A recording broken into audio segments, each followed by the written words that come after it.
When I live my dream, I'll take you with me, riding on a golden horse. We'll live within my castle, with people there to serve you, happy at the sound of your voice.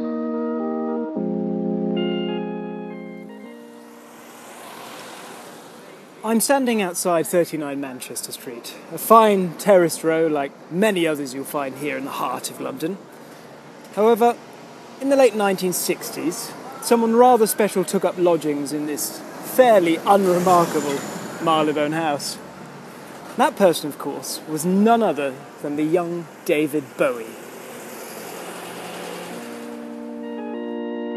When I live my dream, I'll forgive the things you told me, and the empty man you left behind. A short walk down the same street is the museum in which I work. Gracing the rather picturesque Manchester Square is the Wallace Collection, surely one of London's best-kept secrets. In my hands, actually, is an LP cover showing David Bowie in 1965 standing in this very spot. In the photograph, he's casually leaning up against the black rails, reading a newspaper, of course, with a big cigarette hanging loosely from his lips. I can actually see the museum across the square from here, and many of the biographies I've read all tell me that Bowie often enjoyed wandering inside. So, shall we? Please be there to meet me. Let me be the one to understand.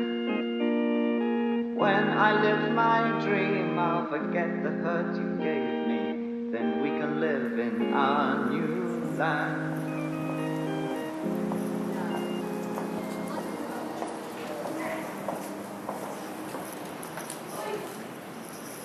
Hello, morning.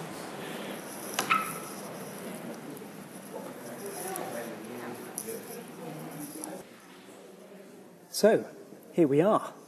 As I climb the majestic red carpeted stairs of the front entrance hall, one can only imagine what the young Bowie must have made of it.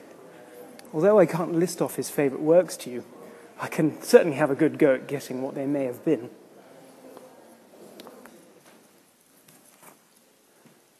Indeed, in this, the small drawing room, we are surrounded by colourful and rather jolly-looking paintings from early 18th century France. In particular, these silk-lined walls are decorated with works by Jean-Antoine Watteau. His paintings are these rather vivid and pretty visions of a bucolic past. It is quite hard to imagine, actually, I must say, here in the Wallace Collection today, imagining that when these were originally painted, these scenes were considered so obscure and modern that a whole new term had to be created to describe them. So what on earth does Bowie have to do with this painter of the fête galante, I hear you ask? Well, as an art historian, I'm constantly fascinated by what makes an artist truly great. It's actually an impossible task. Yet artists who in some way attempt to capture the spirit of their age often seem to enjoy the most enduring fame. Both Bowie and Watteau lived through remarkable periods of dramatic change. Bowie's 1970s was a decade of relaxation towards sex, drugs and social norms. Watteau's France wasn't entirely too dissimilar.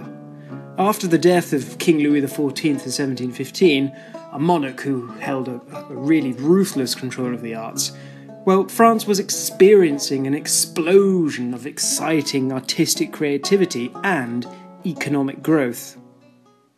The language of theatre unites these artists above all else.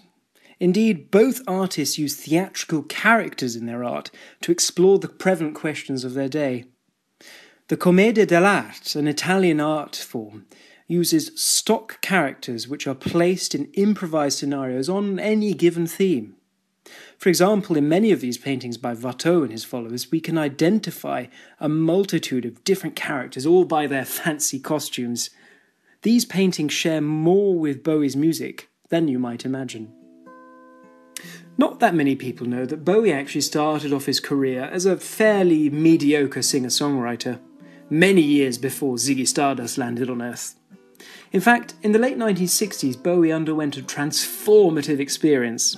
He joined a theatre company under the direction of a certain mime artist called Lindsay Kemp, and Kemp introduced him to the world of the Commedia dell'arte.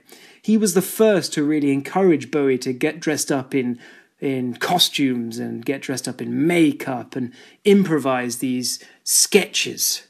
And Bowie even composed new music and songs based on the characters of this Italian art form. Threepenny Piero, we love you. Threepenny Piero loves us too. Pockets of gladness, gay time eyes, comical hero, Threepenny Piero. In 1970, Kemp's touring production of Piero in Turquoise was filmed. And fortunately for us, this film captures Bowie's immersion into theatrical performance.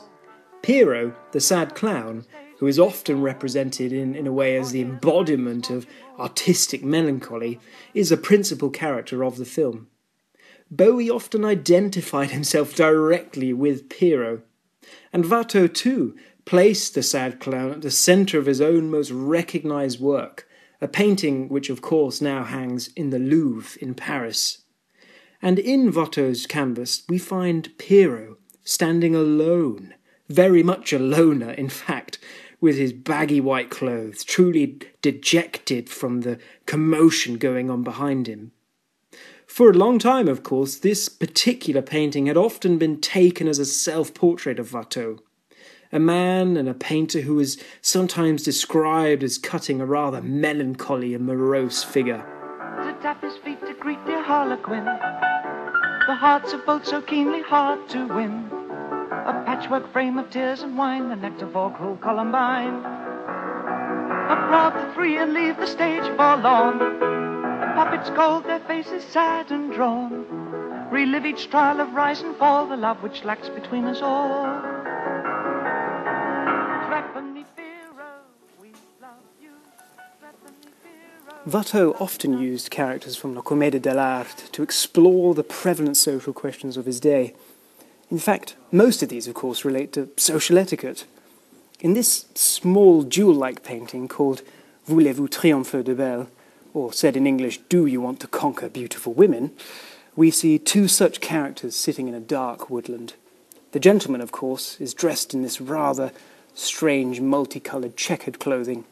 He is Harlequin, a devilish and mischievous character who is attempting, as you can see, to engage with this lady. Oh, Harlequin, you're quite an exception. Play troubadour on the downer. She, of course, is Columbine, Piero's true love and sometimes wife, who often runs off with other men, humiliating her devoted Piero. Columbine, my prayer design. I see you see me standing on my own. There was a fear in Watteau's France that moral attitudes were loosening, and women who were once creatures to be admired were now, of course, pursuing their own desires. On the other side of this room, Watteau paints a lady in a bedroom, pulling a shirt over her head, revealing the delicately painted flesh of her naked body. She looks out at us with a knowing smile. And truthfully, what's shocking about this picture is that, of course, she isn't a goddess or a mythical nymph, the types of nudes we often encounter are, but this is a contemporary pleasure-seeking woman.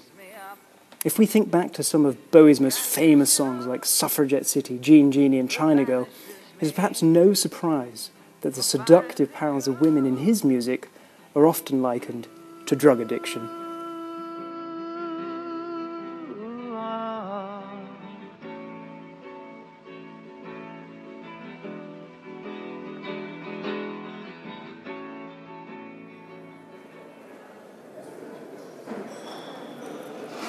Indeed, both artists use characters inspired by the Commedia dell'arte to explore the prevalent themes of their times. Bowie was a master of constant reinvention through dramatic characterization. His many personas all represented the humanity of his times. Think back, of course, to the glam rock and fame-obsessed Ziggy Stardust, the rebel-rousing and brawling Halloween Jack, the self-absorbed and self-destructive Thin White Duke. All of these share their roots in the Commedia dell'arte. In fact, Bowie addressed the idea behind his characters at least twice. In 1976, he said in an interview that, "I'm Piero. I'm everyman. What I'm doing is theatre and only theatre. What you see on stage isn't sinister, it's pure clown. I'm using myself as a canvas and trying to paint the truth of our time on it. The white face, the baggy pants, they're Piero, the eternal clown, putting over the great sadness of 1976. Earlier in 1971, when discussing his music, he also said, I think it should be tarted up, made into a prostitute, a parody of itself. It should be the clown, the Piero medium. The music is the mask the message wears. Music is the Piero, and I, the performer, am the message. Bowie often returned to the character of Piero, most notably in the intensely obscure music video for Ashes to Ashes, filmed in 1980. The imagery used in this enigmatic film signals his attempt, perhaps, at killing off Piero the Clown. His final nod to the character was in the 2013 music video for Love Is Lost, where the ageing rock star cradles a really creepy puppet of Piero, perhaps to mark the end of their journey together.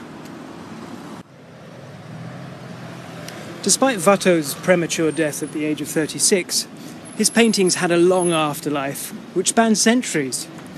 Equally, there are very few living musicians today who don't owe at least something to Bowie's enduring legacy to popular culture. Tell them I will live my dream. Tell them they can laugh at me. But don't forget your days